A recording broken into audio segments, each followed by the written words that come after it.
Ziyun, lindungi hukum.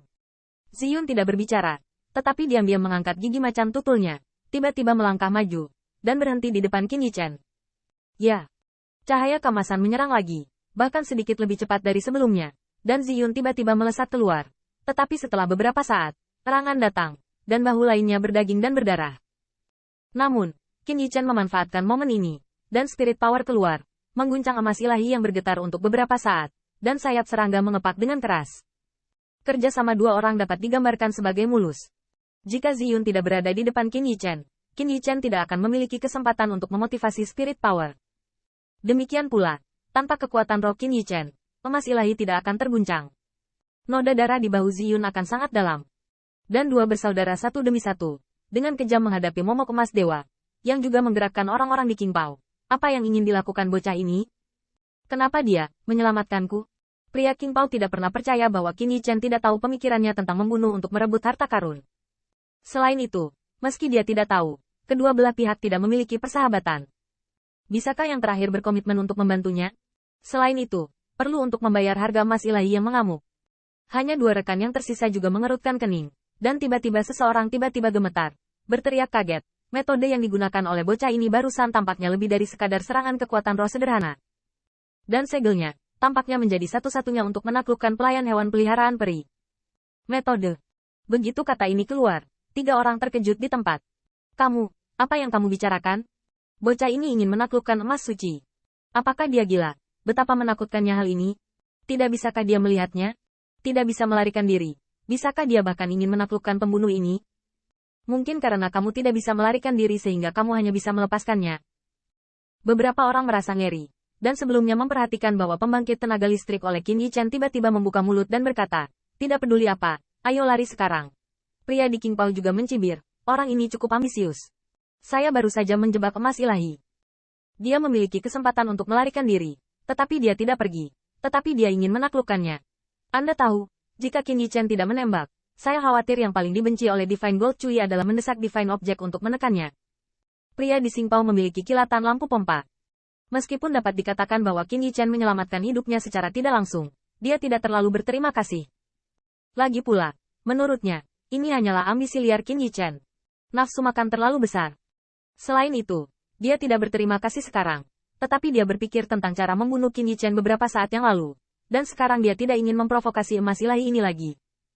Saat berbicara, emas ilahi Gu menyerang beberapa kali, dan serangan kekuatan roh Qin Yichen berulang kali membuat sayap serangganya sangat keras. Terutama melihat awan ungu yang sudah berlumuran darah, tetapi masih berdiri di depan perlindungan hukum. Emas ilahi Si hampir sangat marah.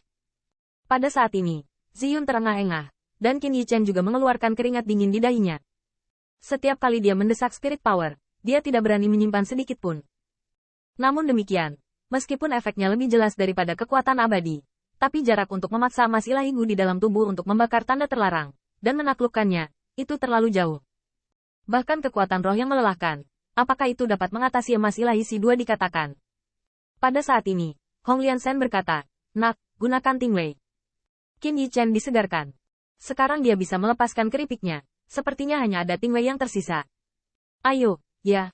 Cahaya kemasan menukik ke bawah lagi. Mata Qin Yichen berkilat.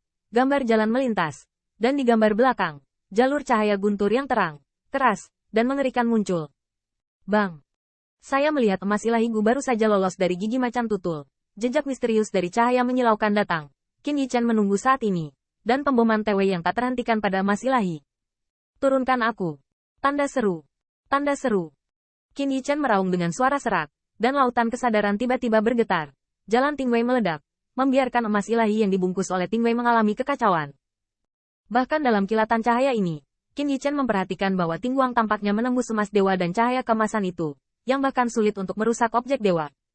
Selama kamu bertahan, Tingguang bisa menembus ke dalam tubuh. Tanda seru.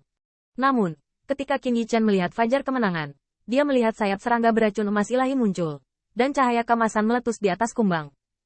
Cahaya kemasan seterang jam matahari. Itu langsung menghancurkan guntur, dan terus memancar. Itu menyapu 8 kotak. Dalam waktu singkat, terdengar 3 teriakan dari para pria Qingpao. Apa? Saya melihat 3 orang bersiap-siap untuk pergi. Tubuh mereka terbang.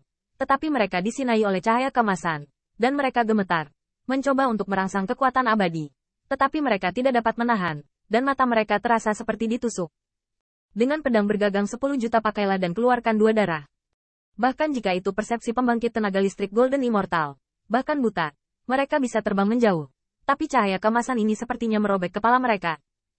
Pembangkit tenaga 39 Heavenly Layer Peak benar-benar terasa berputar. Melolong itu jatuh ke tanah dengan sangat, dan ada darah atau cahaya kemasan yang terlihat. Sakit kepala pecah-pecah, dan arahnya sulit dibedakan. 3 orang yang belum menjadi sasaran emas ilahi Ruci sangat malu, dan betapa kejamnya Ziyun berdiri di depan Qin Yichen. Apa? Tanda seru. Tanda seru. Cahaya kemasan datang lurus, dan mata naga Ziyun tidak hanya berdarah, tetapi hampir meledak di tempat. Namun meski begitu, Ziyun belum mundur. Mata naga itu buta, dan dia tiba-tiba menutup matanya, dan menggertakkan giginya. Bukannya menunjukkan rasa takut, dia malah lebih kejam, seperti orang gila, lebih seperti naga yang marah. Zooming serangga bau, berani menyakiti bosku. Boom gelombang booming gelombang, meskipun sebagian besar cahaya kemasan terhalang oleh awan ungu, Qin Yichen masih merasakan laut kesadaran bergolak dan matanya pecah-pecah. Dia menggelengkan kepalanya tiba-tiba, dan setelah sedikit sadar, dia hanya bisa melihat gigi macan tutul dan emas ilahi menggigit dalam konfrontasi. Sinar cahaya, dan panah darah yang terus-menerus robek dari Ziyun. Adegan ini membuat mata Qin Yichen retak. Ziyun bermandikan darah, dan dia hampir tidak dapat menemukan sepotong daging yang utuh. Tetapi kaki dan kakinya tidak pernah mundur dari awal sampai akhir. Dia pernah berkata bahwa jika seseorang ingin menyakiti bosnya, dia akan melangkahi tubuhnya terlebih dahulu. 3 pria di King Pao jatuh ke tanah, dan bahkan ketika cahaya kemasan menghilang, mereka hanya bisa melihat siluet rekan mereka secara samar. Ketiga pria itu dengan cepat meminum obat abadi, dan kepala yang sepertinya pecah sepertinya perlahan sembuh. Setelah persepsi sedikit pulih, mereka bertiga melihat pemandangan di depan mereka. Mereka tidak dapat menahan diri untuk tidak bergerak, dan melihat bahwa setiap kali emas ilahi Sa menyerbu, jika ada sedikit kecerobohan, ada bahaya jatuh. Golden Immortal berambut ungu yang terkenal masih berdiri di depan Qin Yichen. 3 orang itu diam dan bertanya pada diri sendiri, bahkan jika mereka satu sama lain sebagai teman, mereka mungkin tidak dapat saling memblokir sedemikian rupa. Kedua orang ini sangat jelas dan menyeluruh dari semangat saudara.